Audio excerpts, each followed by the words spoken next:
Hey y'all, it's Nikki. Welcome to episode 8 of the WERKin Mommas podcast. And this is the first episode I'm recording with my actual podcast microphone that I bought last summer of 2018, over a year ago. And I'm just now using it. It sat in the box in my office for a few months, and then I took it out the box and put it on display on the desk, and then it still sat there for another couple of months. And my first 7 episodes, I was using my beats for some reason. I would literally look at the microphone and walk past it and use my beats. No idea why, but I saw it today and I said, you know what? I'm going to record this episode that I wanted to record 2 days ago, and I'm going to use my microphone. So, thank y'all for tuning in today.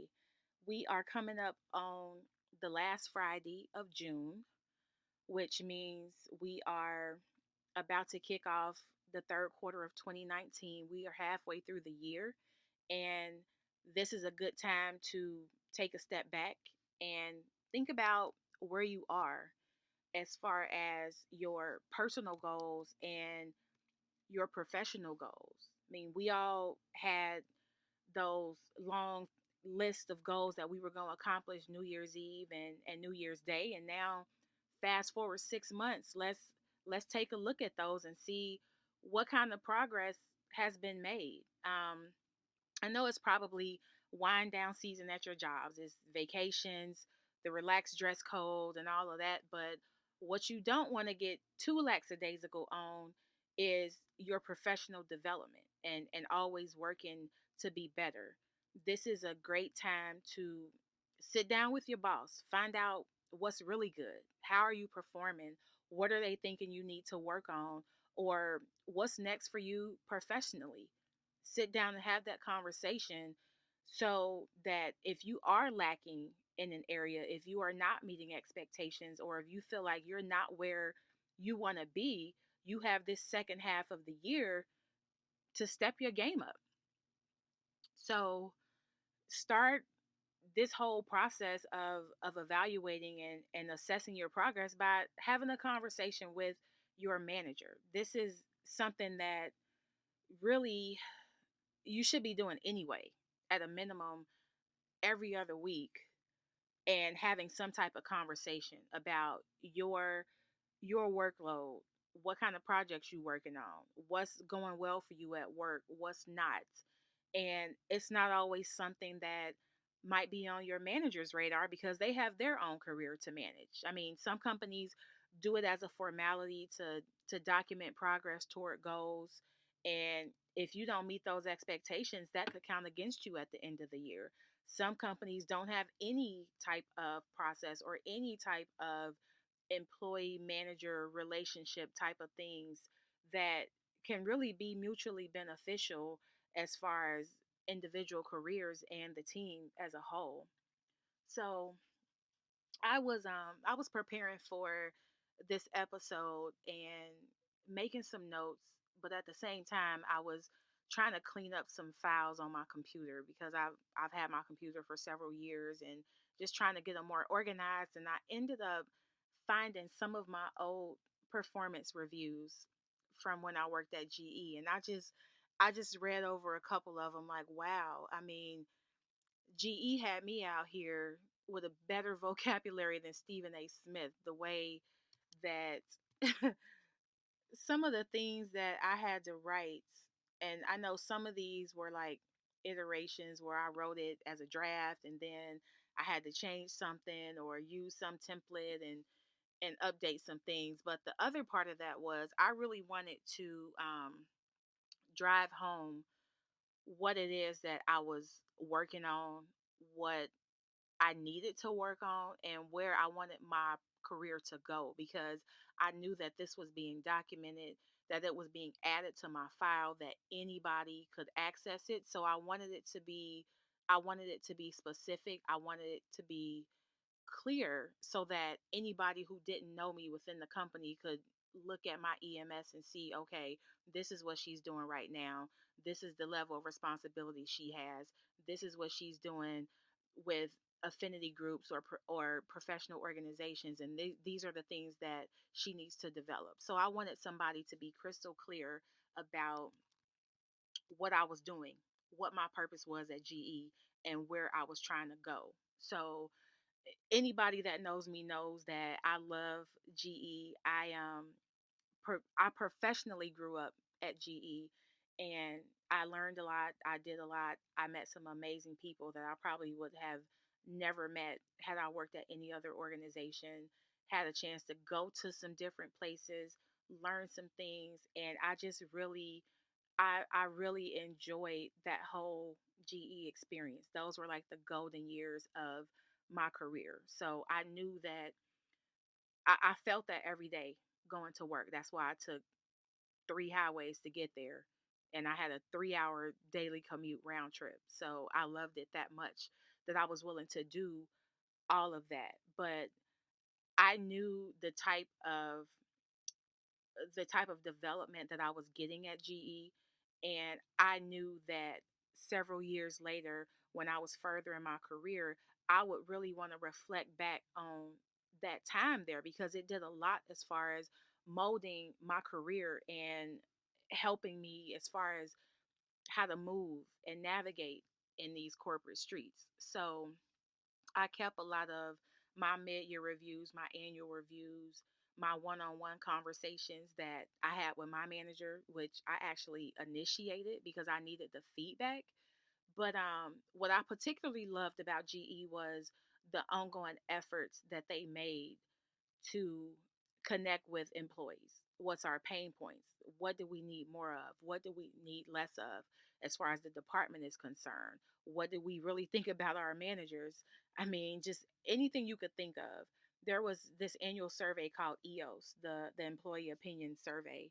Um, and we just basically had the chance to give direct, candid feedback to our leadership, and they would take that feedback and act on it. They had action plans about things they were going to improve based on what employees are saying. If we wanted more development opportunities, then they provided that. If we needed to hear more from our leadership, they made that happen. And it's the same situation with a mid-year review for you as an employee, but also even if you're an entrepreneur and you're running a business, what actionable steps do you need to take to finish strong for the second half of the year? So I just really wanted to share that because I don't think companies like GE exist anymore. I mean, granted, they're in some unfortunate situations right now, but when I worked there, the 7 years that I worked there was it was amazing. It's something I'll never forget, and I was just glad that I had all these opportunities to talk to my boss, to talk to my one over one, to talk to the VP of the whole center of excellence. And there was nobody feeling like you stepping on my toes because you are going over my head and talking to my boss or nothing like that. So I just really loved the environment there, the way that they treated employees. And I just wish more companies like that existed. So it's just crazy to think about GE, which is almost 130 years old, I think, and one of the original 12 companies on the Dow, and then you get kicked off and replaced by Walgreens. I mean, no disrespect to Walgreens, but um, it was just crazy to be there during some of the best times, and then just to watch it from the outside, just kind of crumble and disintegrate. Um, but anyway, the whole purpose of this episode is to give you all something to think about in your jobs and in your careers now that it's the middle of the year. If you feel like you're lacking, if your boss feels like you lacking, then you have a chance right now to to make it better and improve on those developmental areas so that when it comes to the end of the year annual review, pay raise discussions and those sorts of things, then nothing that you hear is a surprise as far as, okay, well, you you was messing up big time in April. Well, why didn't you tell me in April? Why are you waiting till December to tell me? So that's really the goal of the mid-year review, but also of the one-on-one conversations that you should be having on a regular basis with your boss. And as I mentioned, I started doing it with my boss when I was at GE because I needed to know. I wanted to know what my boss thought, what her boss's boss thought, what her boss's boss thought, what they felt about my experience and what I brought to the table and how I could bring more of that. I mean, I needed that feedback, whether it was good or bad, for my own development. And of course, there was some great feedback, but there was also some stuff that I didn't want to hear. And it's crazy because I'm looking at my reviews and I was looking at we had this rating scale where you either like didn't meet the expectations, you consistently met them, or you exceeded the expectations. And I remember those first couple years, I was always just meeting, and I'm mad. Like, what you mean? I'm exceeding expectations. I'm working my ass off over here in this cube, and that was how I felt then. But now that I'm reading things that I wrote in 2009, in how old are these? 2009, 2011, 2012, 2013. I'm like, girl, sit down. You were not exceeding expectations. So that's what I would tell my old self. Like, trust this process. You are not about to go from the senior to the CFO in 6 months. So now that I'm looking back at this, it just it makes me laugh a little bit because I was really like real life 38 hot that I was not exceeding expectations. And I felt like it was a personal vendetta against me. Like, why do I keep getting hit with the middle? I'm top of the top. But again, talking to a Nicole from 10 years ago, girl, calm down because you're not. And if you were, somebody will see it. No, you're not, and you know that you're not. So that's just that was a really a big part of why I kept a lot of these, because I wanted to see what was I saying back then versus if I look back at it, what am I saying now?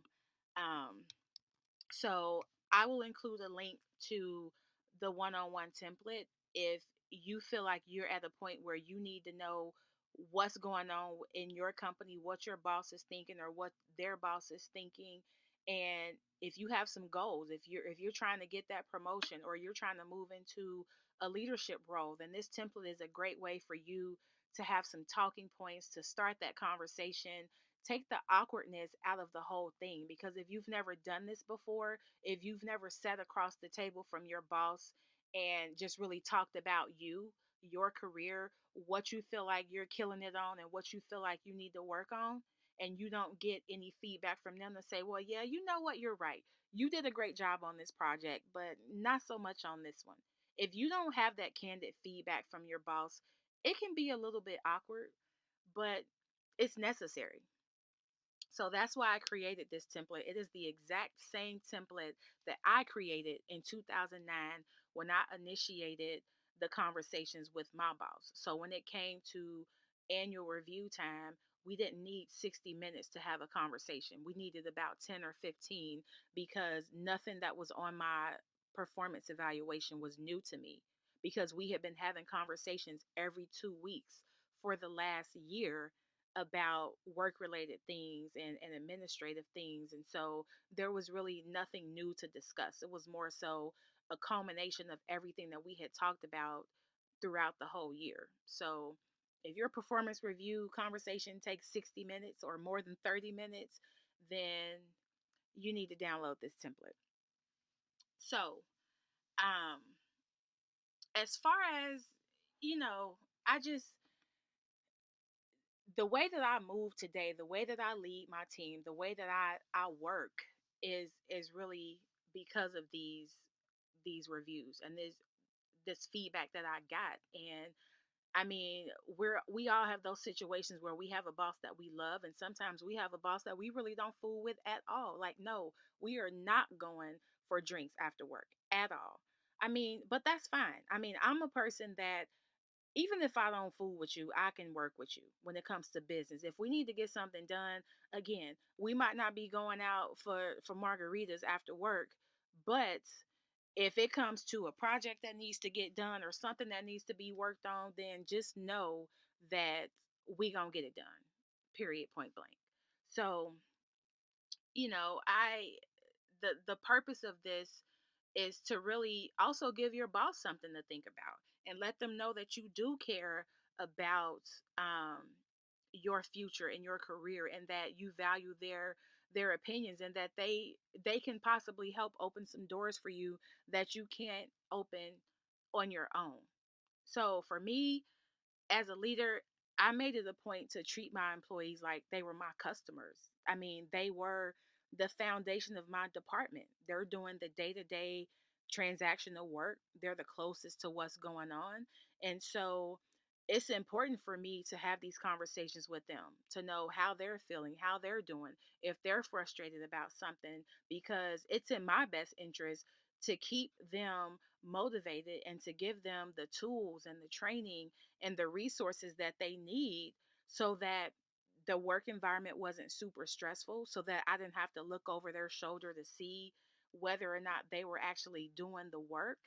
Um, but just to make sure that when I turned my back and I had to get my work done, that they were also getting their work done.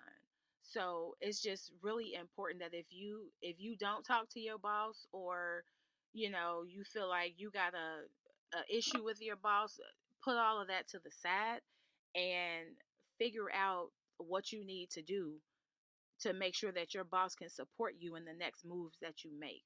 So I just wanted to share a few things about what you can do right now. If you know that you're not giving 100%, if you know that you're trying to get promoted, or you're trying to get that raise or that new job, some things that you can do now, today, to really take yourself to the next level and be better than the person that you were. And this first thing, I just have to say this because I've seen it in practice before, and I've led some large teams and some pretty diverse teams, and I'm just amazed by the number of people who do things and they don't think that anybody is watching them. So the first thing I would say, as far as trying to level up, if you will, at work and really trying to step up your game, is just know that you're being watched. And don't sit at your desk watching TV on your phone. You're watching TV. I don't know how you watch TV when you're doing something else, like on the computer, something that you're being paid to do. I love music. I listen to music while I work, but that doesn't require me to be looking at my phone or looking at my Spotify. I don't know how you can even be on a computer. Most accountants today have dual screens. Be on dual screens, and then you got your video on your phone. That's too much going on. And I have actually had to write people up and even fire people for doing this. I did not realize how widespread this thing was. There's nothing that you watching on your phone that you can't watch when you get home. And how do you watch it on your phone anyway? The screen is so small. Like, I couldn't imagine when I was binge watching Game of Thrones watching it on my phone. It's just not the same. So just know, first and foremost, that you are being watched, even when you think you're not. The next thing is, like I mentioned before, if you got a personal vendetta or some type of issue where you don't get along with your boss, then you need to put all that to the side and get out of your feelings. Get out of your feelings.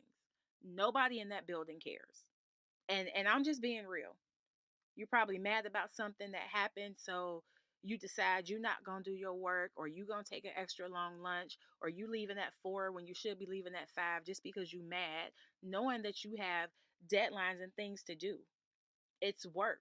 This is what you're being paid for.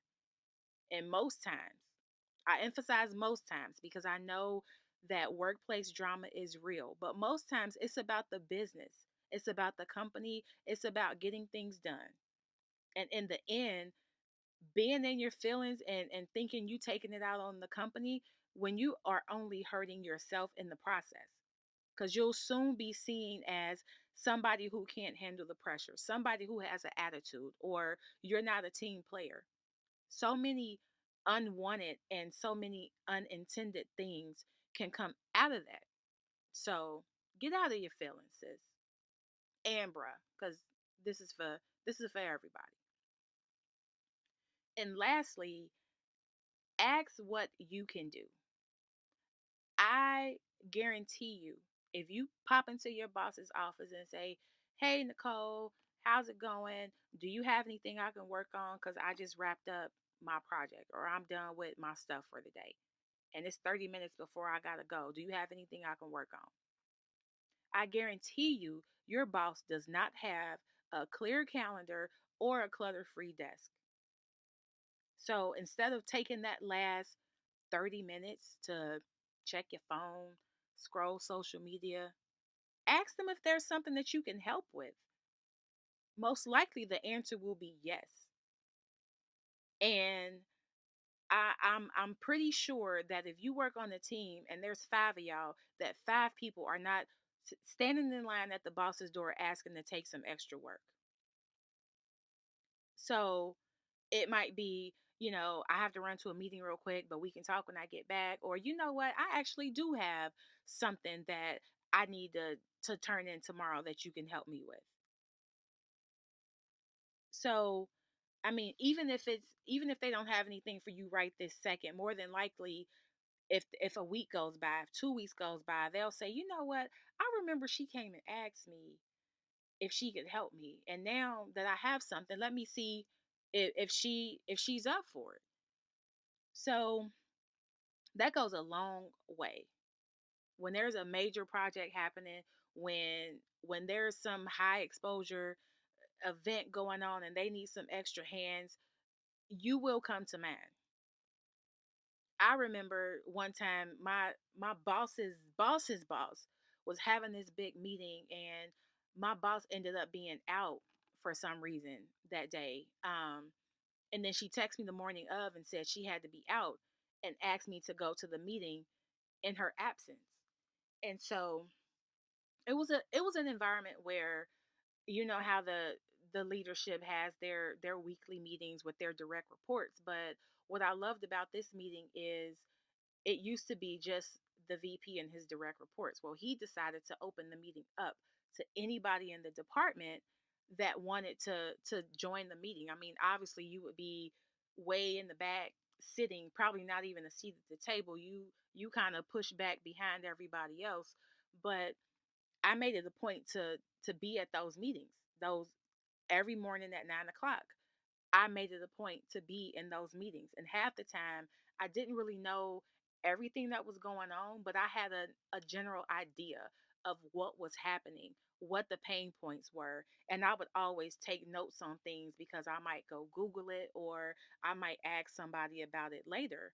And I mean, again, they were talking about sometimes things that were over my head, but the fact that number one, I was listening and paying attention, and number two, I was present.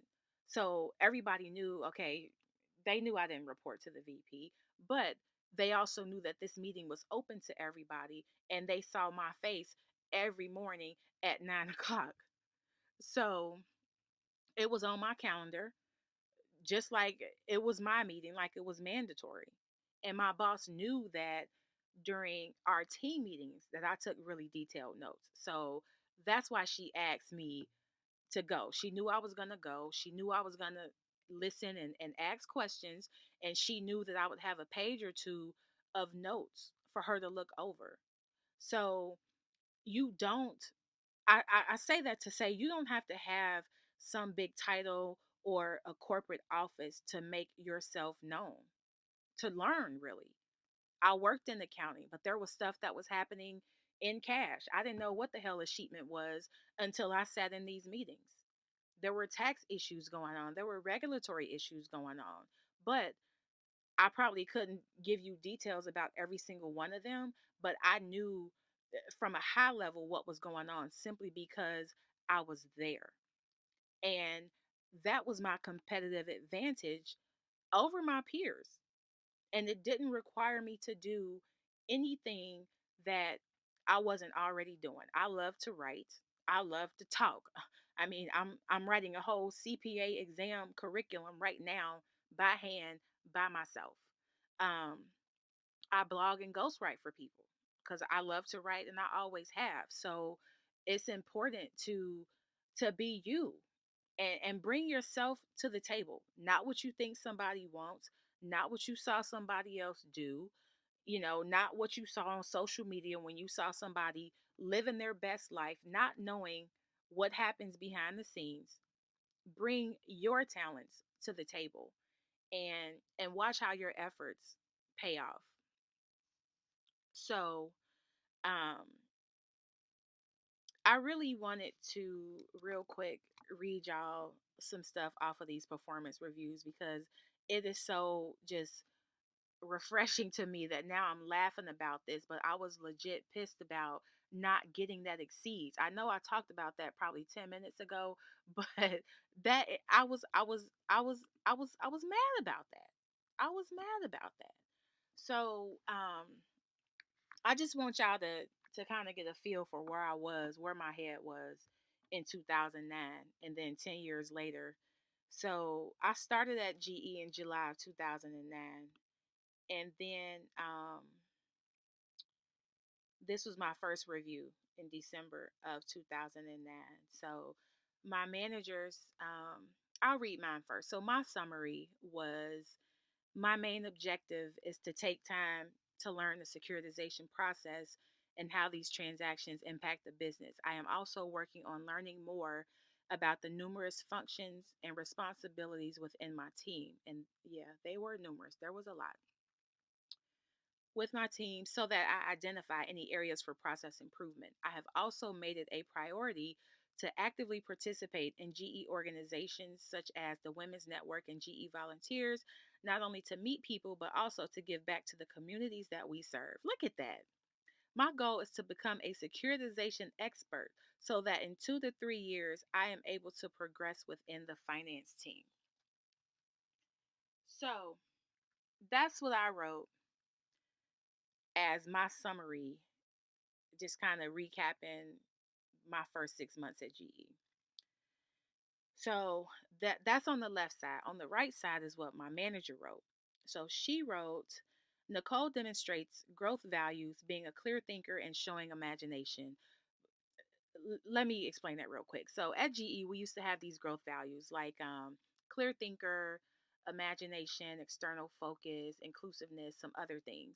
And so a lot of times we would create our goals around these growth values. And it really kind of helped to drive your goals to make sure that what you were doing actually added value to the organization. But anyway, um, Nicole demonstrates growth values, being a clear thinker and showing imagination, both in her problem-solving ability and being able to creatively find, that's a typo, to creatively find new ways to increase her skill level. She appropriately asks for guidance when she needs it. She is continuing to learn about the process and communicating better with her team. Although the team has faced many challenges in the last 6 months, Nicole is making strides to improve her knowledge and grow within the team and company. So I was still getting my feet wet. I was still trying to figure out what securitization was and what all of this meant. So let me look at my summary from 2011. My overall objective for 2011 was to learn more about the various functions throughout the COE. This is also the year my daughter was born. I was off work. I was on disability for 6 or 7 months because I had to be put on bed rest with my daughter. So I probably spent 4, maybe 5 months in total at work um, at GE. But I was still getting paid. So thank God for good benefits. Anyway, my overall objective for 2011 was to learn more about the various functions throughout the COE. I volunteered to participate in several projects, including legal entity simplification and creating SC portals. What are SC portals? creating SC portals, individual retailers, both of which positively impacted several functions across the COE. I don't know what SC portal is. I remember the term, I don't remember what it is. Um, I will continue cross training and participating in various projects. In addition, I will continue to grow in my current position, pursuing short and long term goals such as obtaining MBA and CPA. There go that damn CPA. And this is 2011, y'all. This is 2011. It's always been on my goals list. I just kept talking myself out of it. Obtaining MBA and CPA to prepare for my next role and still remain active in affinity networks and extracurricular activities. Wow, I would have cut like three of those sentences out and just been way more to the point. It's very verbose. Um, but see, now I can say this. Now I can say this as I look back on where I was 8 years ago when my daughter was a newborn and she's about to be 8 years old. That was just a totally different time for me. I was still trying to adjust to being a mama. Um, So my manager said, there go that damn consistently meets again, y'all. I didn't get the exceeds in 2011 either. I got it in 2013 though, I think. Anyway, my manager said in 2011, Nicole has grown in her knowledge of securitization concepts by assuming a more active role within the team. She should continue to work toward a greater understanding of the overall process as the team expands into a new trust. So that right there kind of speaks to me being out. Um, I learned a lot about securitization, even though I was only there for 5 months out of the year. But by the time I had came back, I went on maternity leave April 20th of 2011, and I came back like after Halloween. So there was a lot going on. My desk had even moved, and we were about to do some different things with the trusts that we were managing. So I had to get up to speed on everything again because it was about to change. So she also said, hold on, I need water.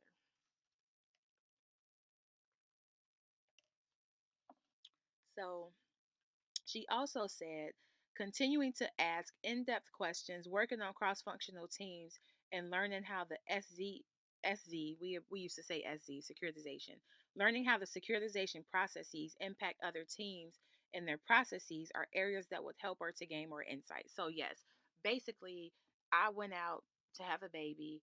I was gone for over half the year, and I had to basically relearn my job because everything was about to change. Some strengths. Um, my manager said my strengths were in the time that I have worked with Nicole, she has shown to be very good at organizing complex tasks. Now, right around this time, some things were changing, and there was just a lot of change happening in the department. And I actually haven't read this part of it since 2011, so I'm curious to see what it says, just like y'all are. Um, In the time that I have worked with Nicole, she has shown to be very good at organizing complex tasks. However, I believe her primary strength lies in her inclusiveness qualities. Nicole is an excellent team player, encouraging other team members and embracing their ideas. That is so sweet. I didn't realize she said that. Um, in team meetings, she is also very involved in brainstorming and supportive of new ways of looking at tasks. As she learns to understand the big picture view more, that 30,000-foot level, and get out of the weeds, she can utilize these skills to further her career into leadership roles. That's crazy because I do not remember her writing this, but that's exactly what I started doing. We always started having these forest versus the trees conversation because I was doing the work in securitization. Securitization is very complex. There's a lot involved, especially from the accounting standpoint. So I would always struggle trying to come up from a 30,000-foot level and talk about it because I was so used to booking the journal entries, looking at the invoices for when we issued debt and being so far in the detail that I struggled to come out. And part of that was just me being the person I am, and I'm trying to learn securitization, and I feel like I need to know all of the details before I can speak highly and from a leadership perspective about it. So I did not realize I did not realize that she said that. But to be fair, because I'm that person, I like to keep it real. That was what my manager said about my strengths. Here is the next section, the developmental needs, and what my boss said. So the employee input, which was mine, I want to focus most on expertise. And again, I haven't looked this far down these since they actually happened. So I'm reading this. It's almost brand new to me again because it's been so long ago. But employee development, what I wrote is I want to focus most on expertise. While I am proficient in my job, I would like to work on more high level items such as updating monthly control files. Yeah, that was a crazy file. And being more aware of functions taking place in Connecticut. That's where operations was based out of, and they had all the complexities that they saw, and then they would just pass it to us. So it was a lot to learn. It was a pretty cool process too. Doing so will aid in my understanding of the overall securitization process. I will achieve this by participating in dashboard meetings and working more closely with the Connecticut ops team. Yep. So then my boss said, given the complexities of the securitization process, I literally just said that. So, okay, I'm starting to see my own growth here, y'all. Y'all are witnessing a moment, a pivotal moment of personal growth. I have these every now and then when a light bulb goes off in my brain. So, this is this is a cool feeling for me right now. Given the complexities of the securitization processes, the opportunities for growing in the area of expertise are always available. Nicole is definitely making strides each year at gaining a better understanding. In order to become more efficient in her work, Nicole could benefit from a slower, more methodical approach in preparing her work. She asks good questions and makes a concerted effort to understand processes, but can be hindered in moving too fast through a process. You know what? I'm willing to bet that when we had this conversation that I was mad about that. Um Not really mad about it, but just kind of like side eyeing, like, really? What you mean? So, now that I'm thinking about that experience, I have to 100% agree with my boss because I remember those times where I would just be rushing to get something to her just to say that it's done on time. And she would bring it back and say, "This is good, but you forgot this, this, and this, or you didn't update this, this, and this." And I would always be so mad at myself, like all the hard stuff, writing out the journal entry, trying to figure out how to add $750 million in debt plus expenses plus investor, all the investor things to a ledger was easy for me. But when it came to the little things, those were the things I kept just missing the mark on. And it wasn't because I didn't know. It was because it was a race against time for me. So just knowing myself, I'm pretty sure I looked at this and kind of side eyed her, but now I have to agree with that.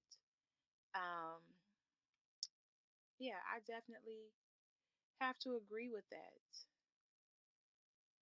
So yeah, this was a good exercise for me. See, this is why I just said forget it. I want to do a podcast and I'm going to do it because when I was preparing for this podcast, the goal of it was to tell y'all about my one-on-one template that I created that has been so valuable and instrumental for me in my career.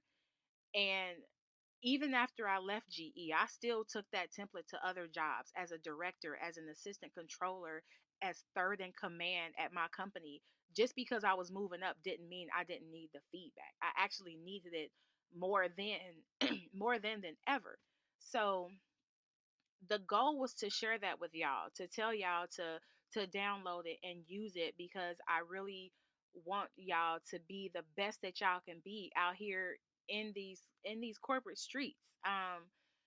But the fact that I was doing something totally unrelated to the podcast, which was cleaning up my computer, I stumbled on these old performance reviews, which I knew I had them somewhere. I didn't know where they were. I thought they were on my old computer. I didn't know where they were, but I knew that I had them. So the fact that I found them, that I'm able to look at these a decade after they happen, and go back to those times, and I'm just like, yeah, everything that my manager said is, now that I think back on it, was spot on. And I know that I side-eyed her a few times, or I gave her a couple "what you mean though" type of responses when she would say things that were not all peaches and cream. So I mean, I hope that this was helpful for y'all. The interesting thing is, this was very helpful for me. Um, Almost in a cathartic kind of way, because like I said, I loved working there, and these were some of the golden years of my career. And there were some things that happened, and relationships deteriorated because people's feelings got in the way. And so and I'm partially, some of the feelings were my feelings, but there were other people's feelings who got in the way. So I say all that to say, now that I look back on it, I'm like, was it even worth it? What was the being mad, was the "fuck this, I'm out of here" attitude um really worth it? Because now it's like, I'm glad I did go through that, because I wouldn't be who I am as a leader, as an accountant, as somebody who was speaking in past tense about the CPA exams, had it not been for a lot of these experiences. So I hope this was helpful for y'all. I really want y'all to download this template. The link is in the show notes. And do what I did. Have some conversations with your boss. Take the formalities out of it, and don't even meet in a boardroom. Offer to take them to lunch. Or if you work on one of these pretty swanky campuses or office buildings, take a walk around the building, and take out the formalities and have a real conversation. Like, hey, I know I've been working in this job for X number of months or X number of years, and we've never really had a discussion about my performance, other than, at the end of the year with annual reviews. I'm just curious, as I move through my career, as I progress. Um, I'm just curious to hear your thoughts about my performance, or what I can work on, and just kind of frame it that way. And I guarantee you, most of the time your boss is very open to having that conversation. And the fact that you are taking an interest in owning your career and not pushing that off on somebody else. A lot of people tend to think it's up to their boss to make decisions for them when it comes to their career, and it's not. So I've never done this, and it's been ill received. I've never been criticized for this. I've actually been praised by some managers, like, wow, this is great. Can I use this to talk to your colleagues? Throat is acting up. But I've actually had managers that took it and used it and had conversations with my peers. And I didn't run back and say, "Hey, I did that. That's mine." I just felt like, just something that I needed for my own development is now adding value, and paying it forward for somebody else who probably didn't take the initiative, or didn't want to, or probably didn't have the courage to do so. But it's been very useful for me. I like to share with y'all things that are useful for me, that work for me, that help me. So definitely download the template. I would love to hear what you think about this episode. So DM me on Instagram, shoot me an email, hello@nickwinston.com. Or if you're listening to it, share it on social media, share it with your family, your friends, your colleagues, somebody else that you think can really really benefit from taking control of their career, because it really is up to you. But cheers to everybody who is wrapping up the second quarter.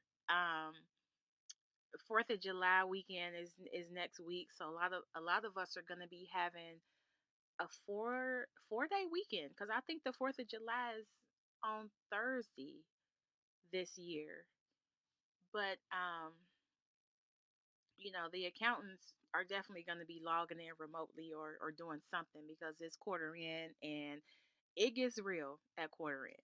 So, anyway, I hope you found this episode helpful. I would love for you to share it on LinkedIn, on your social media, whatever. Tag me, and I just really hope that whoever is listening to this, that you've taken some value from this, and that you can really benefit and get to where you want to be in your career. So I will talk to y'all next time. Have an amazing weekend. Cheers to the second half of 2019, and y'all be good.